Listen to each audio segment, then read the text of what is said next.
Hello, welcome to the journey of grief, becoming us without them. I'm Barbara Field, a licensed marriage and family therapist, and I've created this channel and these panels just so that people can have a place to talk about their grief and share their experiences with people with similar griefs. And so today we have three great people who are going to talk to us about their experience of losing a pet. And so, Bill, would you like to go first?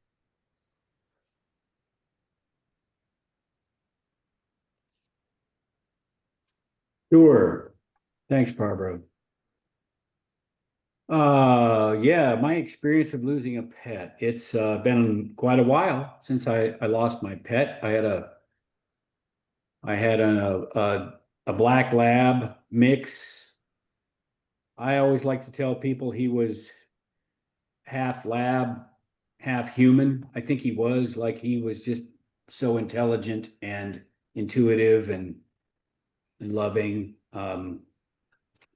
That he seemed like a very special dog to me for sure. And I got him when he was a puppy. A friend of mine had him, and he had another dog and had a very small space and didn't really have room for both of these dogs. He had gotten this dog. Somebody had brought Woody was his name. I think someone else on one of your panels had a pet named Woody too, but uh, somebody brought him into my friend's office and dropped him off because they couldn't keep him. And I met Woody at a barbecue when my friend brought him over there. I said, "Oh my gosh, I love this dog." You know, he was so sweet and smart. Even as a puppy, he minded really well. He was just everything I think I always thought a good dog should be. And so I asked my friend because I had some acreage if Woody might enjoy coming to live with me, and he said yes. So I adopted Woody when he was probably 4 or 5 months old, maybe, and we just bonded immediately. And I'll tell you, Barbara, I wasn't in the best space in my life. I'm a guy in recovery now for the last 17 years. And I was in my addiction at the time when I got Woody, and but it didn't seem to matter to him because I knew he loved me and I loved him, and um, I think I'm pretty sure that he kept me from, I was circling the drain many times there in that time, and I think he kept me from going down the drain. I know he did. I mean, I had someone, close to take care of, and he took care of me. We just anyway, we were yeah. He's the kind of dog that if I was driving somewhere, I'd let him stick his head out the back window, and every time I pulled up to a stop sign, oh, families would all be waving at him, oh, look how cute and that kind of thing. He was just like everybody loved him, and he loved everybody. I know he was intuitive because the only time I saw him be aggressive there were two times in his life, which was 13 years. I saw him be aggressive for real with other people. Both of those times were times when I found out later that the person he was being aggressive towards was an animal abuser, and I found it out in a roundabout way both times. And he wouldn't let those two particular people near me. Um, I couldn't figure it out at the time. I mean, that's his hair was standing up and he was growling and showing his teeth, and he would never do that. He was so gentle and good with kids. But those two times made me realize just how intelligent and intuitive this dog was. And like I said, you know, he saw me through the worst of times. I got into recovery, and he saw me through the best of times too. So you know, we just had the closest of relationships. When I was before I got into recovery, I don't think we were ever apart more than a day. At any given time, I would give him like time if I had to go do something with a friend of mine or something, but we were always together 24/7. And he had a little bit of separation anxiety at times, but you know, I just kind of overlooked that. But you know, we loved each other. And anyway, so what happened was I came home from a football game. I'd been in an Oregon football game one day, and this is like ongoing. This is in 2016, and I'm not over it really. I don't think completely. I miss him. Uh, I came home and he was staggering around the house, obviously in pain and, you know, suffering. And he had been fine the day before, as far as I could tell. I think, you know, dogs are really good at hiding pain and suffering, but I think it's a survival instinct. But so I took him to the emergency vet, and he was full of cancer, and I had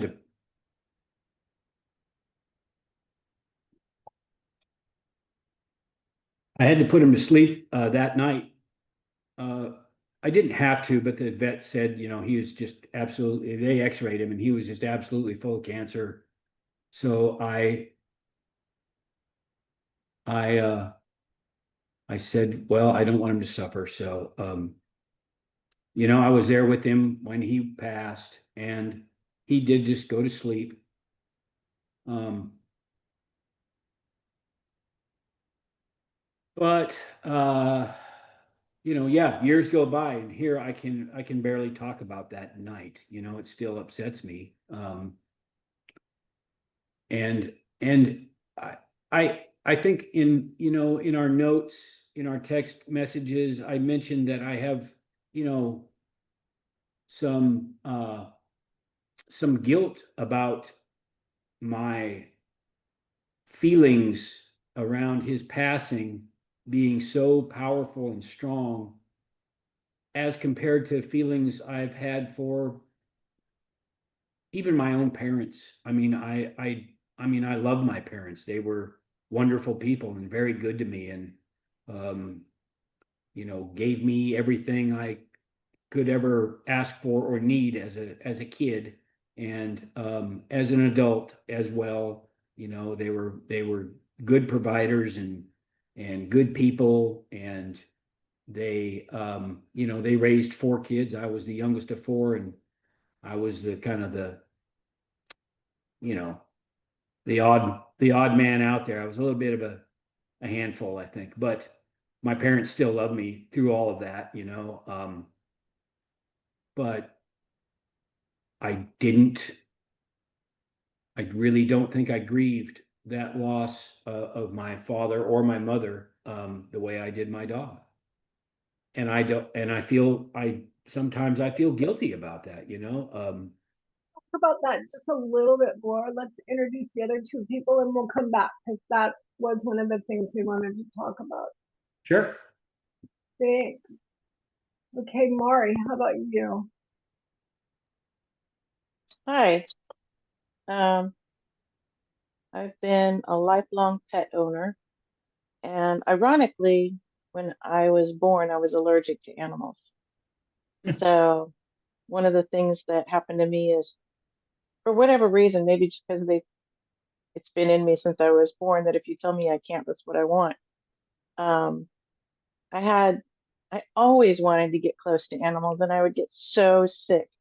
I would get asthma and get, completely blocked and breathing. And it was terrible because they couldn't keep me away from them. Well, after I grew out of those allergies, I would pick up stray cats and stray this, stray that as much as I could.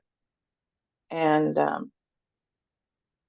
I've had, I would say, um, also for me, I've formed huge attachments with pets. Some people do and some people don't, but I was one of those people who, if I needed to confide in something or get solace, I would go to my companion animal. So I'm thinking of three different occasions, three different, well, actually two. It's been mostly cats. Um, as a teenager, I had a cat that lived with me all the way from 15 to 35. And he was, as Bill said, he could read my mind. He knew my feelings. He knew my moods. He was very social and he would have conversations with people. He really just loved people. I think sometimes we have these very, very special pets in our lives, and he was definitely one for me. Especially being, a teenager all the way through adulthood, and then finally losing that pet to cancer as well. And also through several relationships, the cat is what lasted.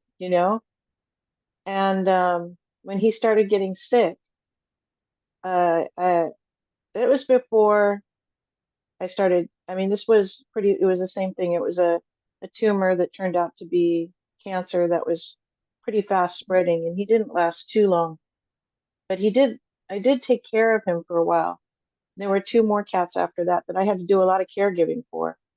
And it's always scared me, the concept of having to take care of someone after they get sick and the requirements that is.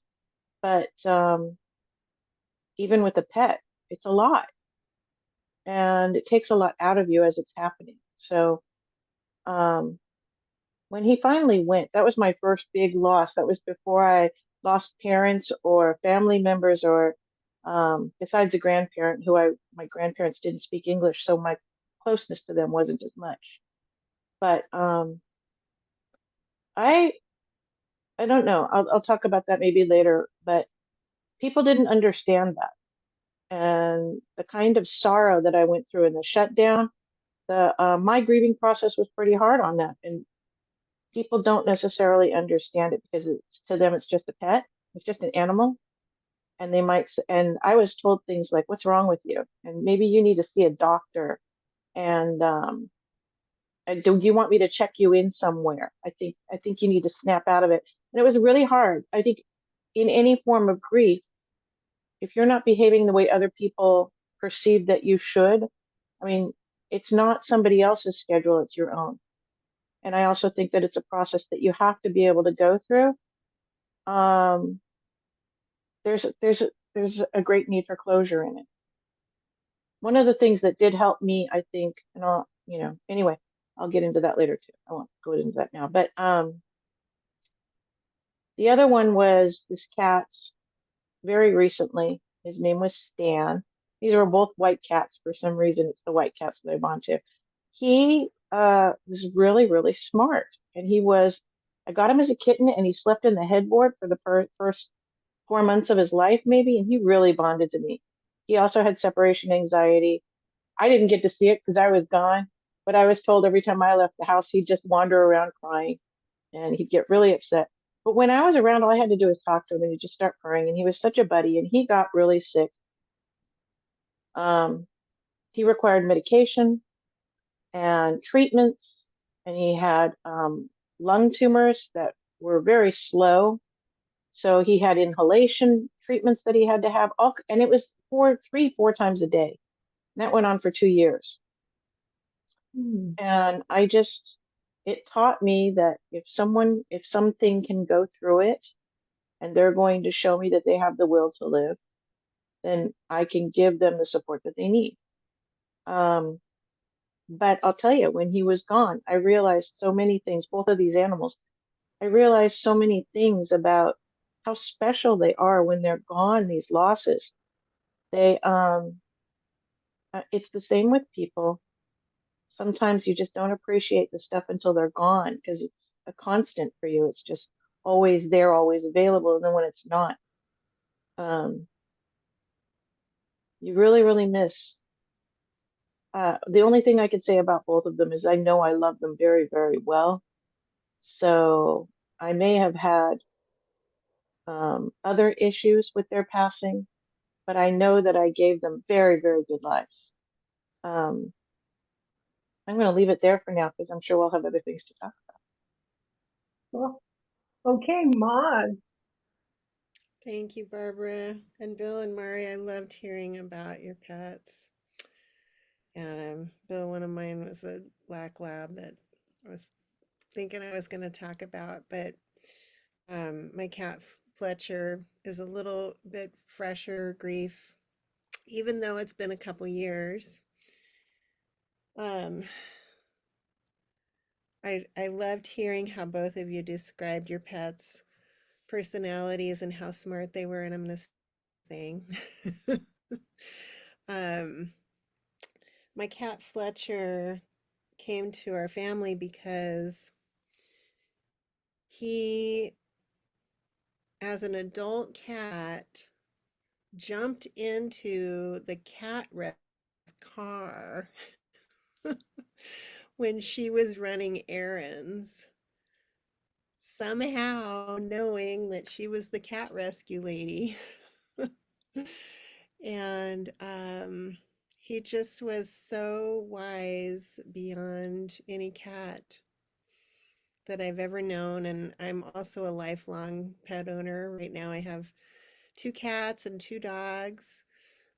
It's usually like that in our tiny house. But, you know, some of them, just like people in our lives, hold such a deep spot in our hearts. And you could have a whole conversation with Fletcher. Like if you said something to him, he would always meow back. And he'd usually get the last word in, you know, no matter how many things you said to him, he'd meow last. And he would sleep like this on my face. And I think that would drive most people crazy, but it never drove me crazy because it just was such a sweet expression of love. And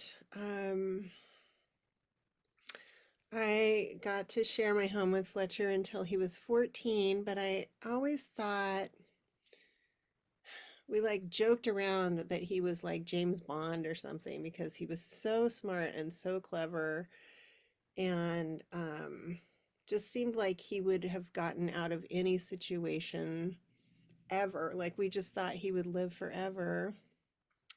And because I had rescued him as an adult cat who had been indoor outdoor his whole life, I just could not find it in my heart to trap him inside. We tried to keep him inside for a while to keep him safe, but he was so smart and so determined to live a full life that I gave in, and he was an indoor outdoor cat for many, many years.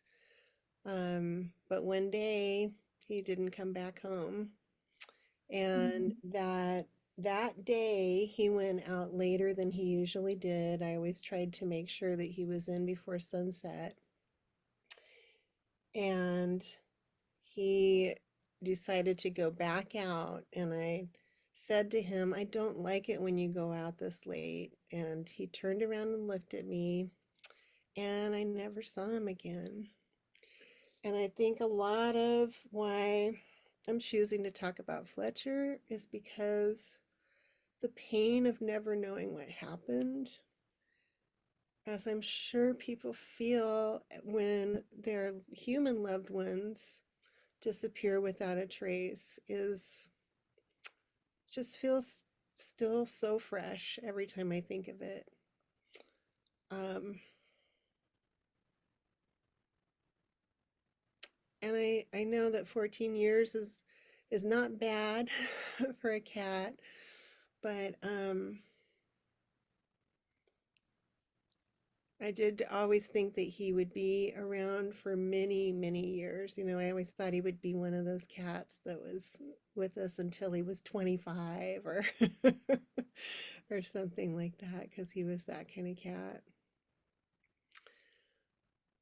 So far.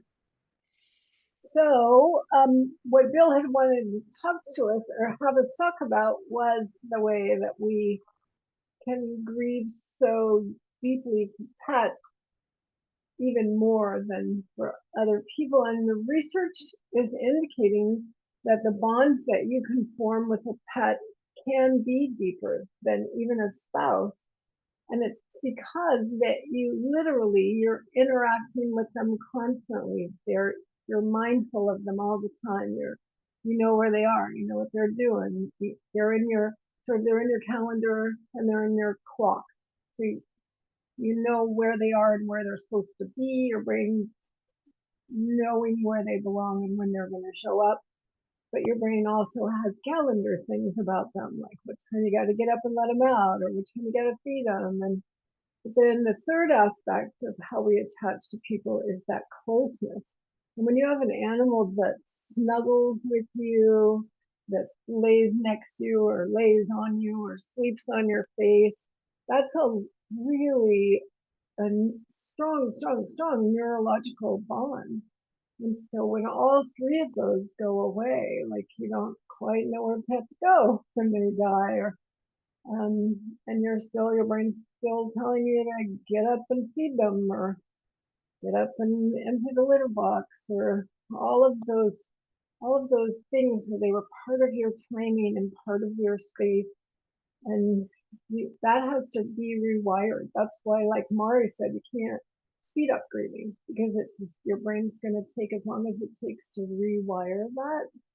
And then the closeness can indeed. And so let's talk a little bit more about that, Bill, and that feeling that somehow it's not loyal or proper, that you miss your job more than you miss your people.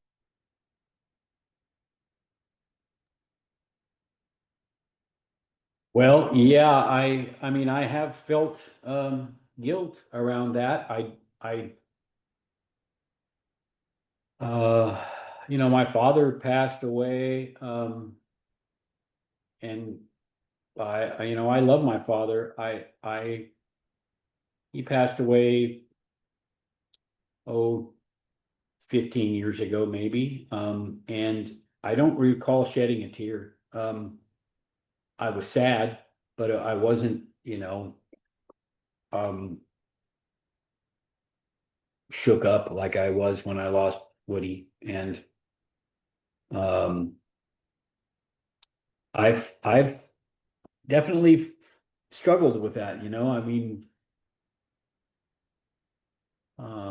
guilt, I think, and but I think you're spot on with, the closeness factor. I mean, Woody slept next to my bed. He had a little bed next to my bed, and he was there every night, and I always knew he was there. And I knew that if, anything, were to, like, if there was ever any danger out there, that he would let me know. And, he was on guard 24/7. And that there was such a tremendous amount of, I think, I guess I wouldn't call it relief, but just security involved in that. I missed that part. Not that I'm in, imminent danger or anything, but it's just that, I guess, just the fact that he's there, and I knew it, and we protected each other, I think. So yeah, guilt around the way I felt so strongly about this. And I think, Mari mentioned, other people saying, "What's wrong with you?" Like, we snap out of it. I got that too. I got, I think people also told me that I should probably see someone about it. And maybe I should have. I don't know. I mean, it's real grief.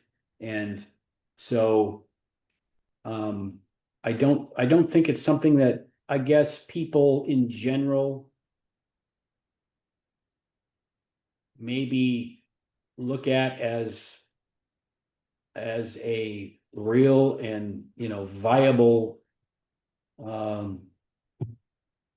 feeling that, they would for the loss of a human. Anyway, that's, yeah.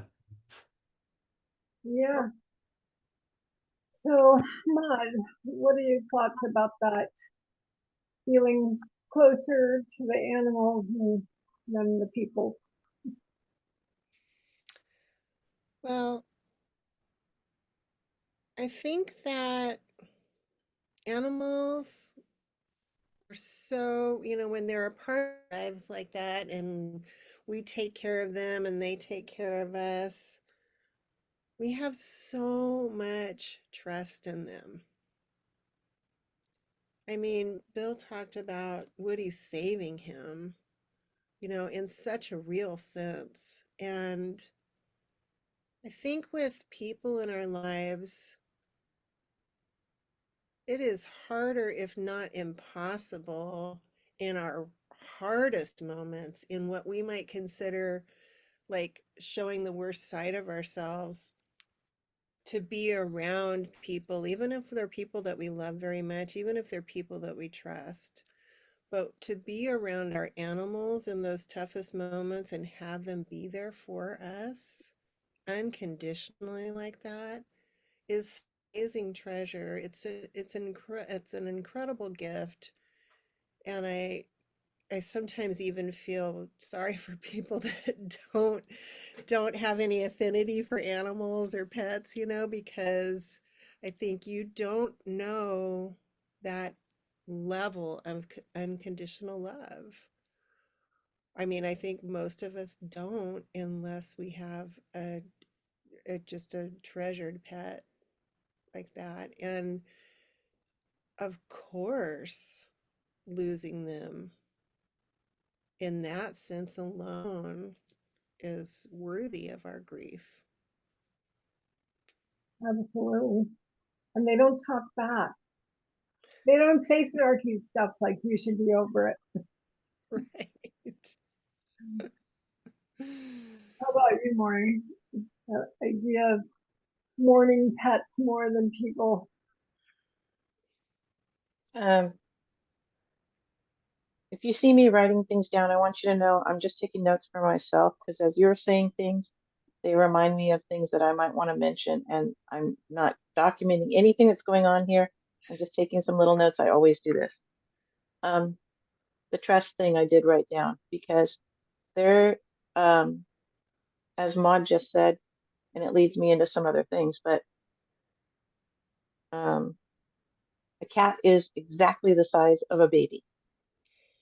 Mm. And you get to hold that cat and snuggle that cat like you would a newborn baby. And it's like that kind of innocent bond. And a dog is actually the size of a toddler. And there's a huge amount of innocence and trust and authenticity in that relationship that gets changed as we start to manipulate our worlds. The only thing an animal's going to manipulate with you is like, where's my food? Everything else is love, love, love. And you're not going to get that with any human being after the age of like 2, maybe. Then it becomes a bargaining point. And I told, for me, a cat, the way he earns his living is by being soft and fluffy. And a dog's way of earning his living in the world is those eyes. Just give me those eyes. You're good. I'll feed you as long as you want. Those bonds are, they're kind of soul bonds. They're the same. Okay, so part of my topic was going to be about, I never had kids. So I don't have anything to compare it to. I know a lot of people say once you have kids, you'll know the difference in it. You'll understand why this is completely different. Well, it's different for you. Every person experiences the world in their own way. And this is what I have. So when people tell me how a pet bond is not as important as a human bond, that's their experience. And they're trying to put it onto me. And that's a difficult thing to do for the other person. here's this person trying to experience their own reality, and someone's telling you, no, your reality is not right. Grief and guilt. I had a dysfunctional, somewhat dysfunctional family. I love my family. We, but there were some issues with love in our dynamic. So I already built coping mechanisms by pouring them into my pets, taking those feelings and putting them off to the side into this other receptacle. It worked for me for a long, long time until I realized that I have to make human connections again in the real world. But it's kind of ingrained in my soul that I'm going to put my love first into this other place. And I think it does make it makes my bonds in love stronger, but it also makes the loss harder. If we're going to love that hard, we're going to lose. At some point, we're going to lose. And I think that's what grief is really about, is if you're going to love something that hard, the pain is when it's not there to love anymore. And what do you do with all that loss? It's loss. And no matter what it is, I was thinking about this as a concept when we were talking about this. There are other people who have other forms of grief, and some of it might be your hobbies, your experiential loves, and then something happens to you physically or mentally and you can't do that anymore. Those are losses too.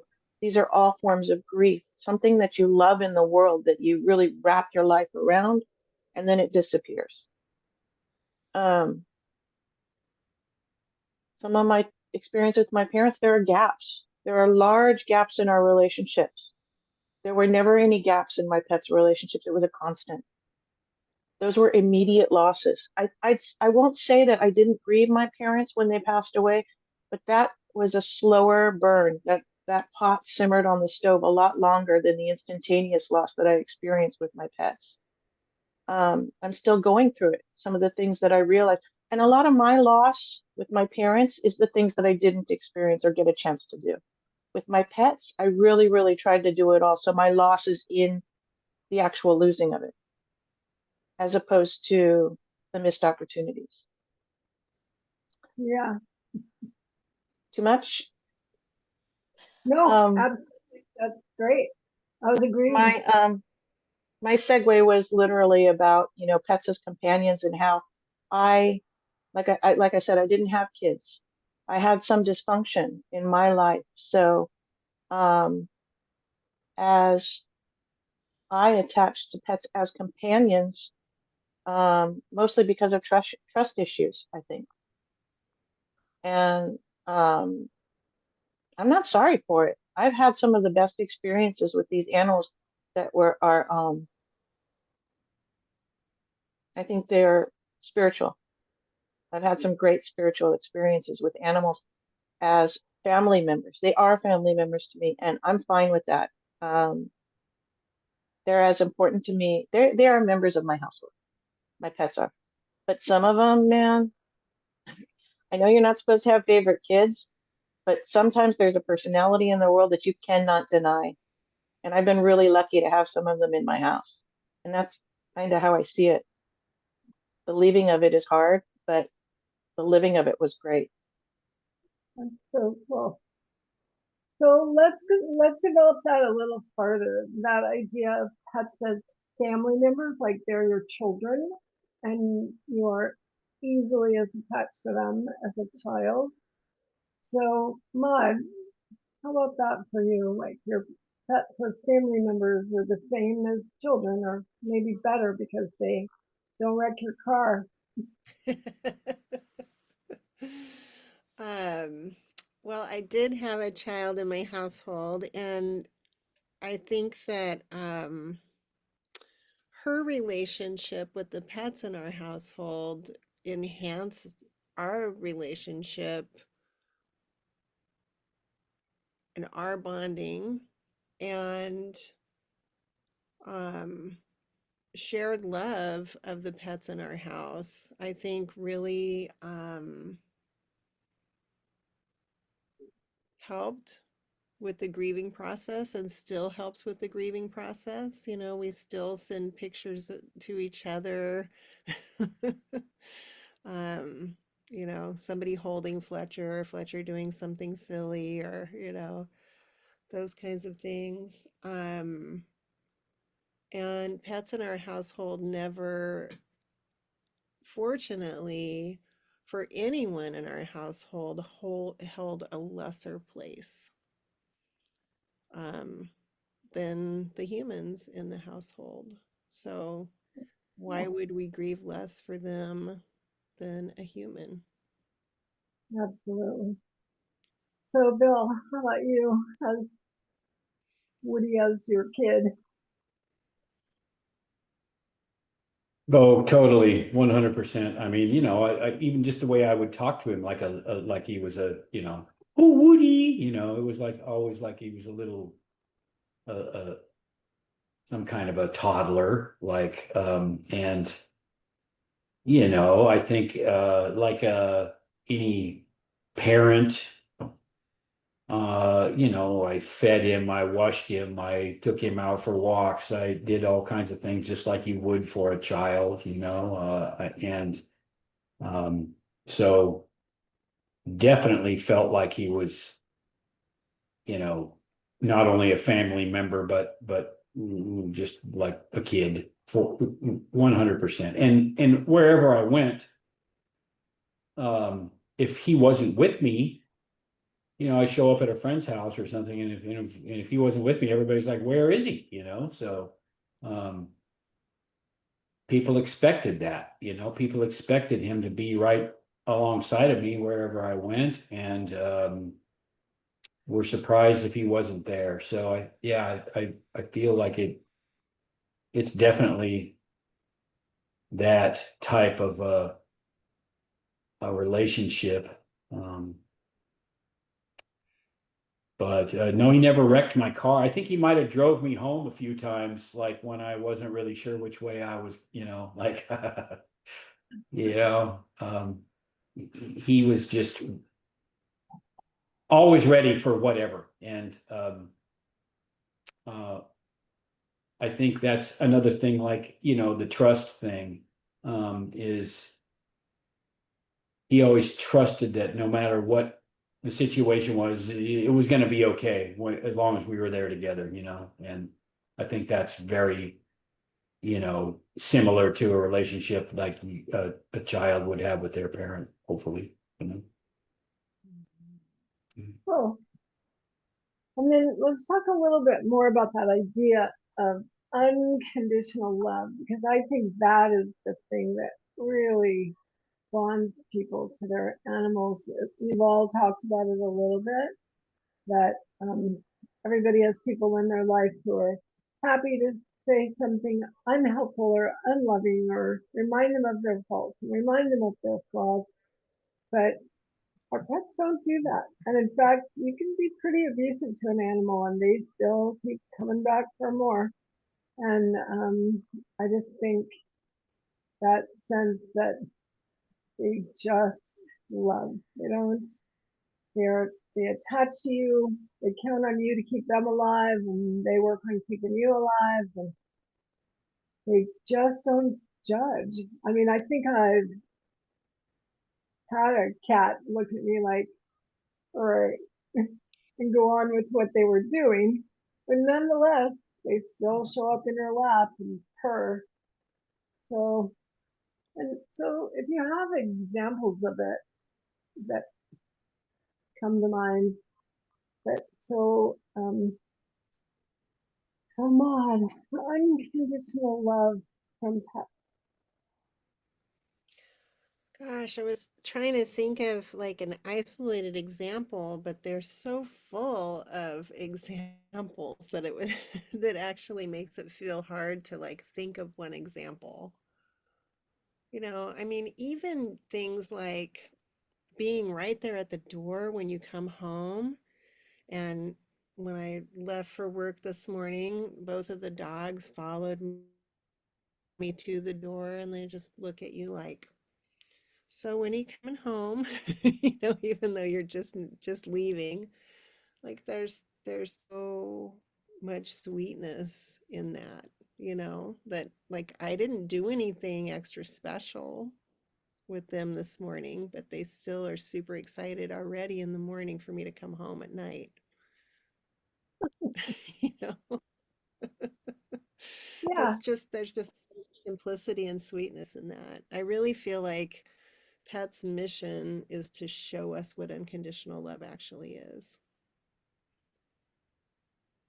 yeah. They do that. Dogs, boy, the way that they just look up in your eyes, like, you're the most amazing thing in the world. Yeah. Well, I think that also they've I mean, I know for sure that Woody taught me that too. I mean, like he wasn't perfect, he was pretty close, but when he was a puppy, he chewed a few things up that, were like it wasn't easy to fix or replace, but we got through it, it didn't change for me the way I felt in my heart about him. I know he didn't do these things, maliciously. He was just a puppy, and that's what puppies do. But um, I can remember being upset about it, but hugging him and telling him it was going to be okay because he knew when I was upset that he'd done something wrong. And it's funny just how intuitive he was about that too, like learning at an early age, from those kinds of I guess mistakes or actions that, well, I better not do that, so but I never, I never, I mean, I certainly wouldn't ever hurt him or, strike him or anything, but he knew like just that I was not happy about the situation. But I knew also that no matter I think what we were going to get through it, because we're in this together, and it was, he taught me a lot about unconditional love, I guess is what I'm saying. Absolutely. My my husband was sort of an animal whisperer, and he taught his animals to do the strangest tricks. He had a little white cat that would fetch, and he had so when he was a boy, Tarzan was like one of his heroes, right? So he taught one of our big hounds, the biggest dog we ever had, to roll over on its back to the command Yoba Kimba. And then one of them was trained, "Are you a dead armadillo?" And it would lay on its back with its arms stretched out and its tongue stuck out. I don't know how he even trained that. So when we got our last dog that we had before he died, anytime she got in trouble, when he said, "All right, you guys outside," they went outside and Max would chastise her as well. So Max was like, "I thought I told you not to do that. You got us both in trouble."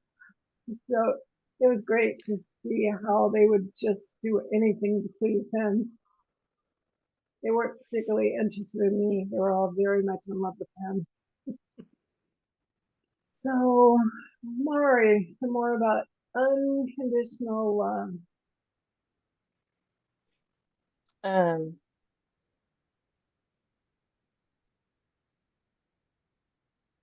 I think you're a person who has trust issues. When you know you have something there with unconditional love for you, it gives you this safe place to go to pour all your feelings into and feel free.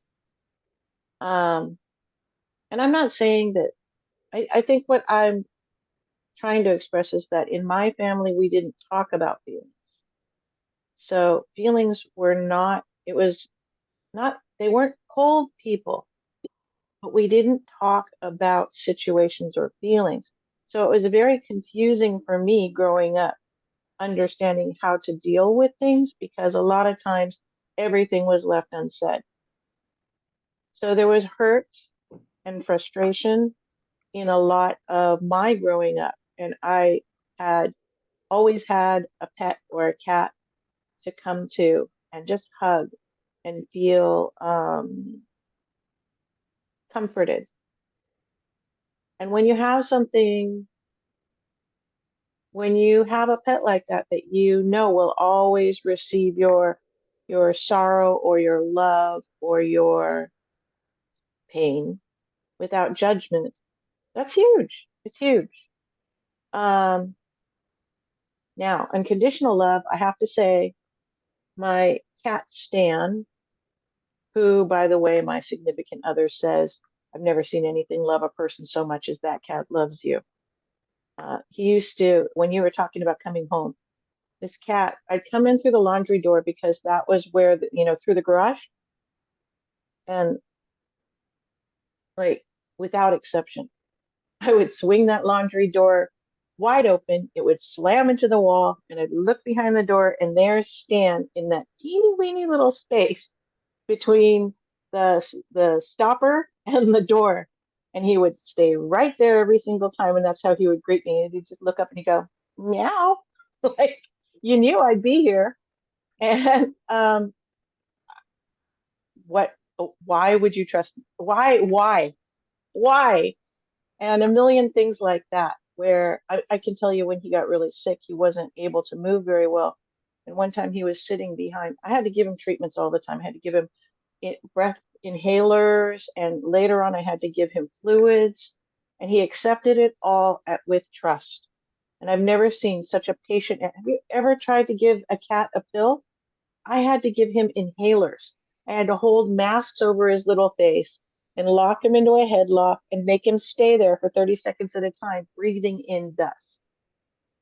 And he would just look at me like, okay, I'm doing this for you, Mom. And one time he was behind the chair and I ran over his tail, and it was awful. And I knew it hurt, and and guess what? He still loved me. And it was like, I took him to the vet. There's nothing we could do. He was so sick at this point, we couldn't even put him under and do things to him. And it was like, oh my God, I've hurt this cat worse. But what really counted for him was that I was still around taking care of him. It's amazing. Yeah, Kind of stunning. that is amazing. They are persistent, aren't they? So let's finish up. So if nobody paid any attention to anything we said during the whole time we were together here, but you could just have 1 minute to leave them with what you think is the most important thing for people to know about grieving the loss of a pet, what would it be? Let's start with Mari. What is your 1 minute wisdom?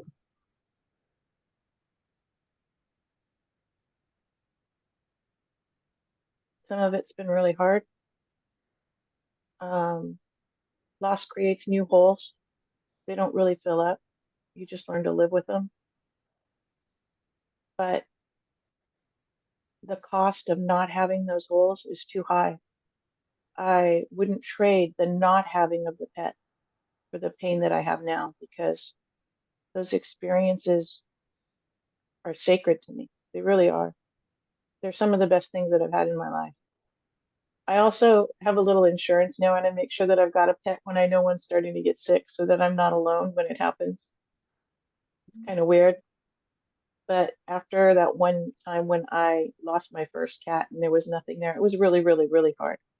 So because I'm a lover of animals, I make sure that I have something, kind of the cycle of life keeps going, even in loss. But honestly, the biggest thing is when I feel bad about it, I have to look back and really start getting grateful. Gratitude has been my savior more than once. Great. Okay, Bill, what's your 1 minute of wisdom for us?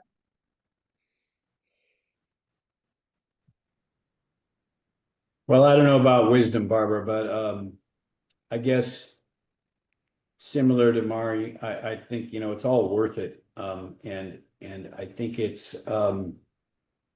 it's just, it's good to talk about it, and not keep it to yourself. I think this has been helpful for me. I mean, it's been 9 years since he's been gone, and I really haven't talked that much about it.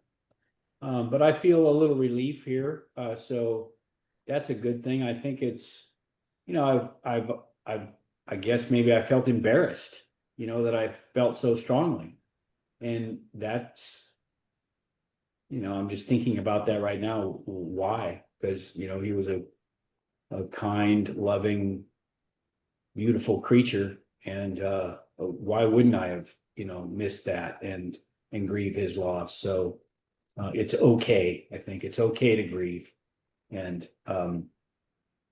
yeah. So I guess that's what I have. Awesome, that's great.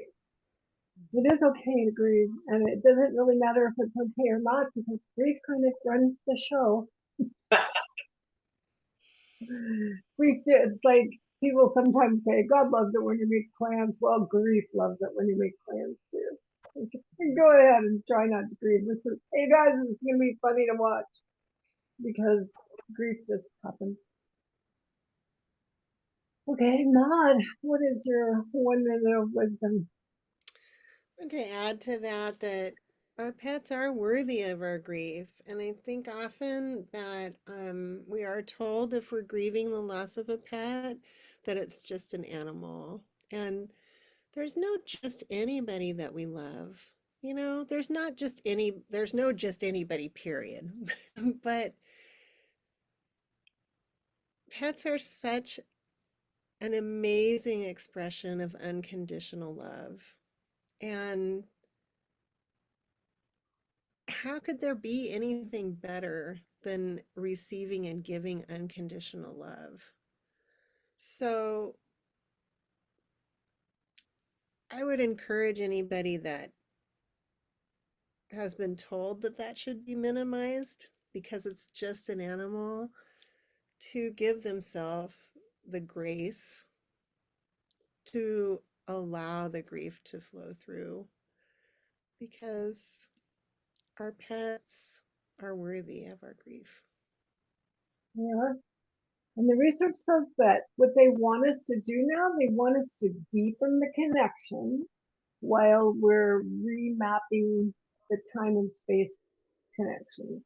So they even recommend that we spend 5 minutes a day just thinking about how much we love them and lovely memories of them. The only thing that you're forbidden to do is the woulda, coulda, shoulda, because that keeps your brain from remapping. Like, well, if I would have, well, then they're still here in some sense. So that place map doesn't finish remapping because you're still trying to get them back.